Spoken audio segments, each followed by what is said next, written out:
Hello! My name is Marmalade. How's it going, guys? Welcome back to my channel. It's so good to see you again. Today, I can't believe it. We're almost at a whole year living in Japan. It's 11 months now, but I'm getting a little ahead of myself and celebrating the 1 year mark a little bit early. It's a very natsukashi, nostalgic time of year because there's so much to reflect on, and there's so much that I'm realizing that I have learned and figured out through living here that I wish that I knew before I freaking moved here. Some good things, some less good things, and some just like neutral great information like administration, organizational life things that would have been amazing to know ahead of moving. Because I feel like I kind of wasted a lot of time just getting used to the way things work, and heck, you might already know a lot of these things. So let's begin. Japan actually has a really great quality of life in my opinion, especially Tokyo. Most of my points today are going to be relevant to living in Tokyo because I don't have any experience living in the countryside, so I can't really speak on what that's like. As a foreigner especially, it's become more and more easy to get around and to exist here as an expat. There's a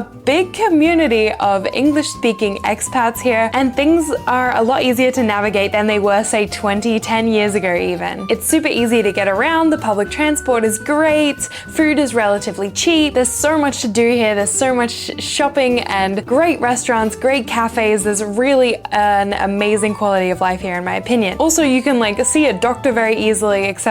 So today I have around 23 points for you guys of things that I wish I knew before I moved to Japan. But before we start, I would like to very much thank today's video sponsor, 𝐸𝐸 for sponsoring this video. 𝐸𝐸 is a brand that has sponsored me before. You guys know they are super duper high quality jewelry, and I am adding so many pieces to my collection now. It makes me so happy every time I look down at my wrist or see a glint of my earrings and necklace in the reflection, because these are such high quality, amazing jewelry. 𝐸𝐸 absolutely has unmatched quality. I have been wearing these for almost 6 months now, and they are still just as beautiful and shiny as the day I got them. And I'm kind of naughty sometimes and I don't take them off in the shower, and they do not tarnish because they are water resistant and hypoallergenic, which I love. I also really love that they are budget friendly and they have pieces starting from $39. And the more you buy, you do save because they have bundles as well. And along with free and fast shipping in the US, and also offering worldwide international shipping. I love it when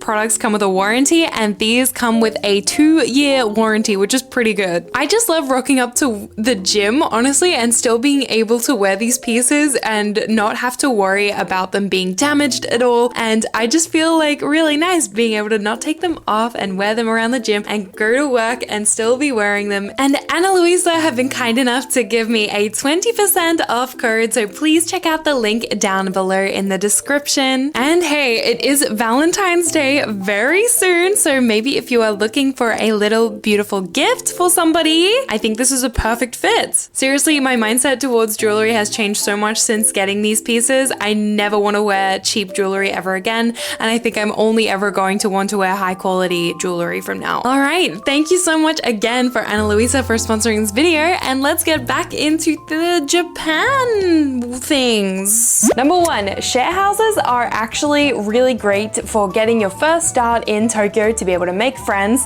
even if it's just temporary. And you might hear share house and think really bad living conditions. I know I've shared some terrible living conditions on my channel, but there are actually premium share house options as well. So here are some of the regular brands of share houses that you can get, but then there's the more premium ones like Social Apartment, and I'll put some other ones here of premium share houses where you pay a little bit more, but you end up with a very nice apartment, almost like private, and you still get the benefit of living with other people and being able to make plans and connections with them. Number 2, machines. Number 2, machine. Number 2, clothes washing. Clothes washing? Washing machine? Okay.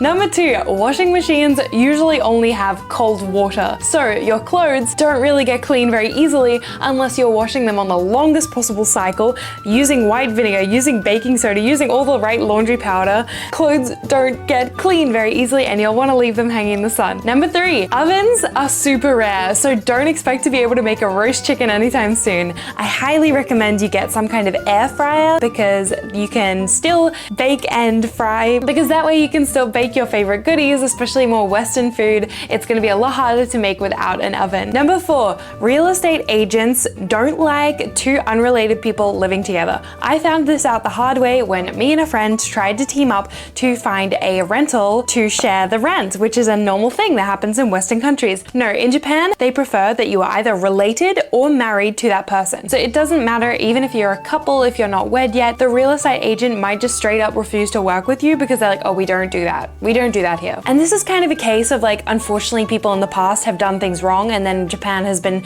very quick to put in a rule in place to prevent this from happening ever again. Number 5, definitely bring your things with you if you are moving here for a long amount of time. I can't tell you how much it matters to have things around you that bring you a sense of familiarity and comfort, because Japan and Tokyo especially can be a really bustling foreign city, and sometimes you just really need some home comforts that you should bring with you. Even if it's like your hot water bottle. I left my hot water bottle at home and now I had to buy a new one here when I wish I could have just brought mine. But important to note, check your voltages on your electronic devices, because the outlets here in Japan only have 110 volts. So things like hair dryers and any kind of appliance that heats up will usually, in Australia at least, have a voltage of like 220, and that means you should not be using it with just your regular schmegular outlet boy, because you might start a fire and we don't want to do that. Number 6, rentals might require you to pay at least like $4,000 to $6,000 up front, because they want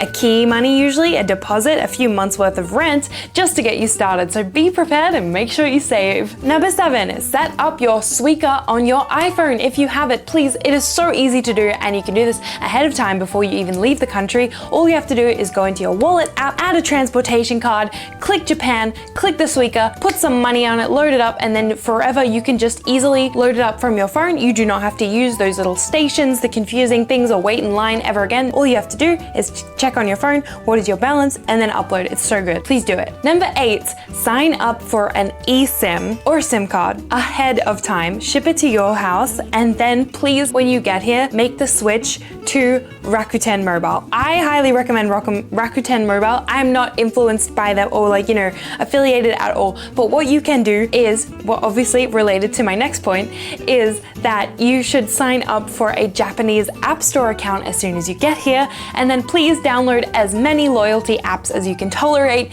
And if it's just gonna be one, then okay, pick Rakuten Points, because when you're going around, you're shopping at the konbini, you're buying whoever what, a lot of stores take Rakuten Points. Those points will then pay for your phone plan. You will then get a free phone plan. And I wish I did this sooner. It has taken me 11 months to do this. Please don't be like me. I could have saved like $600 and I didn't. I wish I knew this. Number 9, your middle name matters. If you have a middle name, make sure from the get-go that you are putting it on all important documentation, because if you forget your middle name or you think it's not important, sometimes you can like reset the entire application process and have to start from scratch again. So when you're applying for your SIM card, when you're applying for your bank account, they will always cross-reference your passport or then your residence card. So make sure that it is identical, especially your kana, in everything. Otherwise, you'll be wasting a lot of time going back and redoing things. Number 10, I think we're on 10. Apply for your visa as early as possible. So once you're here and maybe you'll get some kind of extension or your visa is expiring, you can apply for up to 3 months beforehand. And you want to do that to the date, because visa processing in Japan can be extremely slow, and you really don't want to leave yourself any stress, any chance of risk of uncertainty. So please do yourself a favor and get it done as early as possible. Make it your number 1 priority. Number 11, when you first move in, make sure to take a trip to your local ward office and go on the day that they have English support, because they have amazing English support and you want to make use of that. Don't be a fool and think you can get through it with your little translator app. No, promise you it'll save so much time. There will be a guide there who will literally walk you around every single station that you need to go to, because you're going to need to sign up for your NHI, National Healthcare Insurance, your My Number number card, very important. Maybe you'll have to do your pension too. And as a fourth, I recommend you get a ꐬ𝐮𝐬𝐜, which is basically a statement of address, government, of where you live. And you can use this form for a lot of important things. If you need a job, bank account, whatever, it is really good.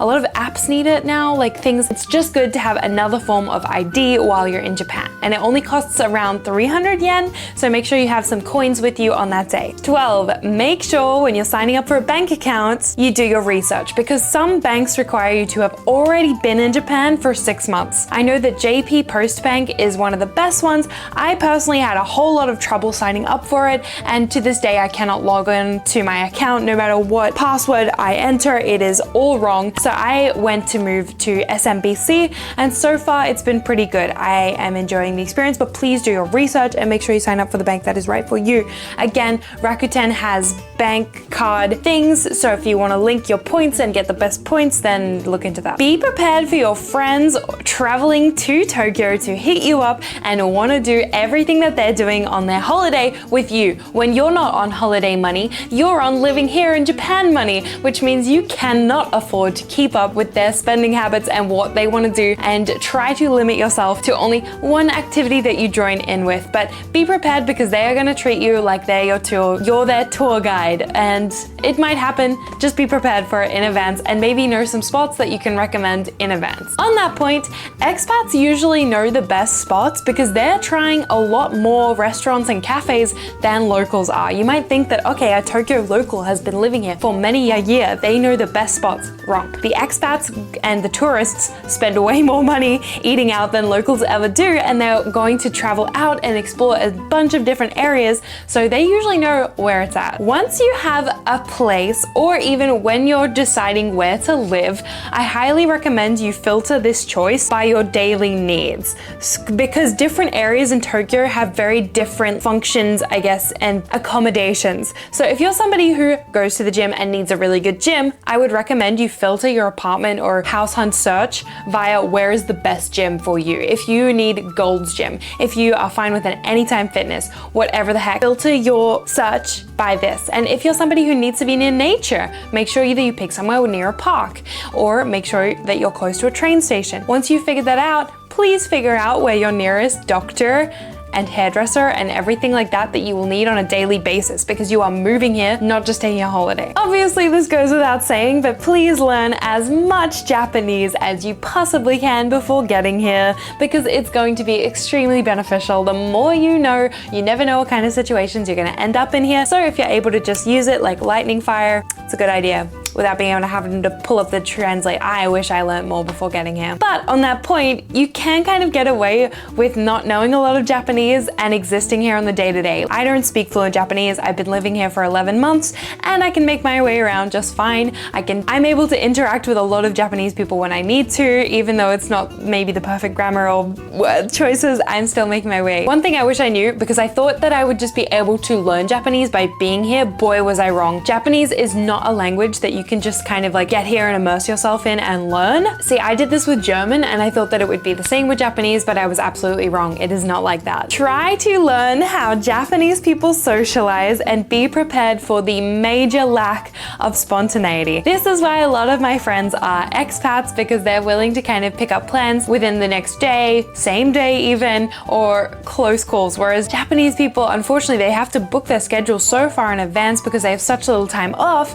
They might be like, oh, I'm free in like 3 months. Just be prepared. Another thing is to look at your local ward, because honestly, they offer the cheapest Japanese lessons you will be able to find. And that is a volunteer community group of lessons that are held usually weekly and cost around 1,000 yen for 6 classes. But I recommend signing up for this in advance, because usually you are placed on a wait list, obviously because these classes are so popular and there's lots of people moving to Japan at the moment. Did you know you can hire out or rent apartments just for one night or even a few hours just to watch some movies with friends? That's right, in Tokyo, there are apartments that are fitted out with their own movie theater style place where there's couches and comfy things, a fridge, your own kitchen. So you could literally throw a party in a random apartment just for a few nights, or not a party, but like you can have a watch party with your friends in these apartments that you can just rent out so easily. And on that note, if you're an idol or a dancer, performer, or anything, there are really cheap, affordable studios that you can rent and hire for a few hours all over Tokyo, and it's super easy. It's all done over Line or their websites, but this is something that I wish I knew in advance. I don't know what number we're at. You don't really need a hanko. I've been here for 11 months. I've said that like 4 times now. I have not used a hanko once. They have now adapted, I think, enough to Western culture that you can get away with using your signature on pretty much anything. Signing for post deliveries, signing for banks, everything like that, I get away without the hanko. Little trigger warning here about SA, but I wish I knew this before moving here. If somebody touches you on the train, you are welcome to yell at them. You yell at them, 𝐬𝐨𝐬𝐜𝐿 kudasai. If they don't fucking stop, then you say chikan at the top of your lungs, and then people will hopefully help you get this person to where they need to go. But be prepared for it, because it happened to me. Lighter topic now. Your diet will change a lot moving here, because if you're from Australia and you're used to eating a lot of fruits and vegetables like strawberries or melons, forget that. You're never gonna eat a strawberry ever again in Japan unless you are willing to pay $8 for 5 strawberries. Then go for it. But my diet has changed so much. I've been eating way more rice, way more cabbage, way more carrots, different kinds of vegetables. I think I was very surprised at how much my diet changed, and when I first got here I noticed quite a lot of changes in my stomach, and my tummy was not very happy for the first month of adjustment period, but just know that it does kind of all your body does adapt. This is a big one coming from Australia, but PayWave and Tap to Pay is not really available everywhere you go. I got so used to not carrying my cards around in Australia at all that I was so surprised when I got here, and the Tap to Pay function, or with at least with your Apple, like Apple Pay, whatever it's called, it didn't work. So I then had to make sure that I always had my cards on me, multiple cards, and cash. You still need to make sure that you carry cash with you. I mostly carry cash around with me when I'm going out to eat with friends, and that way it's a super duper easy way to split the bill, because usually your expats are from all different countries and you'll have different apps. I don't have a Venmo, and I don't think I ever want one, so I will stick to cash. And pro tip with this, Family Mart ATMs let you take out your cash in 1,000 yen notes rather than ending up with one giant 10,000 yen bill. Don't save yourself the hassle. Dear Lord, I wish I knew this, but salary in Japan is paid monthly and not the month that you work. No, it is paid the month after. So once again, make sure that you have savings, because you are not going to be able to count on the money that you are earning until a month later. Don't end up eating 2-minute noodles just because you can't pay for anything that month. It's happened to people. I see it all the time. All right, and that is pretty much all the things that I wish I knew before I moved to Japan. And I'm sure that I have missed things. I would absolutely love to hear your opinion. If you think that there's something really obvious that I'm missing, then please leave it in the comments below. I would love to hear from you. And on this note, to celebrate my year anniversary living in Japan, I really want to do another Q&A video, because I did one when I first moved here, and looking back at the year, I would love to do another one just to update. So leave your questions below. I'll answer them in a Q&A video as soon as I can. I have been super busy recently since I got the part-time job, so I'm very sorry for the slowness on the vlogs. I've also been working on commissions. This one's almost finished for you love livers. Do you recognize it? I hope so. And I have yukatas as well that I've been sewing, so I've been a very busy bee, but I'm still working in the background on everything. And thank you again for Ana Luisa for sponsoring this video. It means the world to me that you are working with my channel again. And if you would like to get a matching earrings or bracelet with me, then please check out the link in the description below, and it would mean a lot to me and the channel. But yes, that's all for today. Thank you so much for watching, and I'll see you guys in the next one. All right, have a great day. Bye.